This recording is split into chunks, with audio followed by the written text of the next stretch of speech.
Lecture du livre du prophète Habacuc. Seigneur, depuis les temps anciens, n'es-tu pas mon Dieu, mon Saint, toi qui es immortel?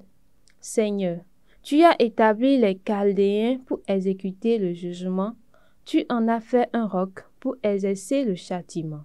Tes yeux sont trop purs pour voir le mal, tu ne peux supporter la vue de l'oppression. Alors, pourquoi regardes-tu ces perfides? Pourquoi restes-tu silencieux quand le méchant engloutit l'homme juste? Tu traites les hommes comme les poissons de la mer et comme les reptiles que personne ne domine. Le Chaldéen les pêche tous avec son hameçon, les prend avec son filet et les recueille dans ses nasses, ce qui le comble de joie et d'allégresse. Alors il offre des sacrifices à son filet, il fait fumer de l'encens devant ses nasses, car il leur doit une prise abondante et une nourriture copieuse. N'arrêtera-t-il pas de vider son filet, de massacrer sans pitié des nations? Je vais me tenir à mon poste de garde, rester debout sur mon rempart, guetter ce que Dieu me dira et comment il répliquera à ma plainte. Alors, le Seigneur me répondit, « Tu vas mettre par écrit une vision, clairement sur des tablettes, pour qu'on puisse la lire couramment. Car c'est encore une vision pour le temps fixé.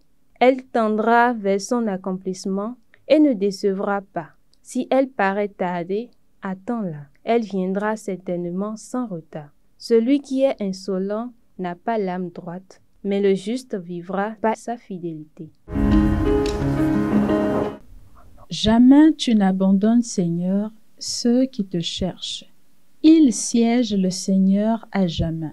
Pour juger, il affermit son trône.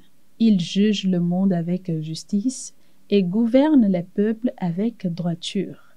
Jamais tu n'abandonnes, Seigneur, ceux qui te cherchent. Annoncez parmi les peuples ses exploits.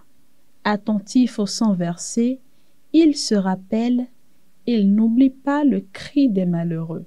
Jamais tu n'abandonnes, Seigneur, ceux qui te cherchent.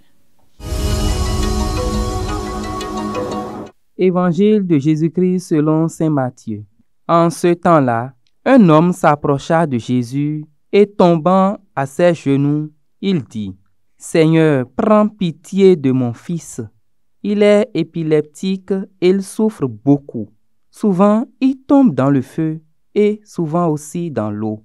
Je l'ai emmené à tes disciples, mais ils n'ont pas pu le guérir. » Prenant la parole, Jésus dit, « Génération incroyante et dévoyée, combien de temps devrais-je rester avec vous? Combien de temps devrais-je vous supporter? Amenez-le-moi. » Jésus menaça le démon et il sortit de lui. À l'heure même, l'enfant fut guéri. Alors les disciples s'approchèrent de Jésus et lui dirent en particulier, « Pour quelle raison est-ce que nous n'avons pas réussi à l'expulser? » Jésus leur répond, « En raison de votre peu de foi. Amen, je vous le dis. Si vous avez de la foi gros comme une graine de moutarde, vous direz à cette montagne, transporte-toi d'ici jusque là-bas, et elle se transportera. Rien ne vous sera impossible. »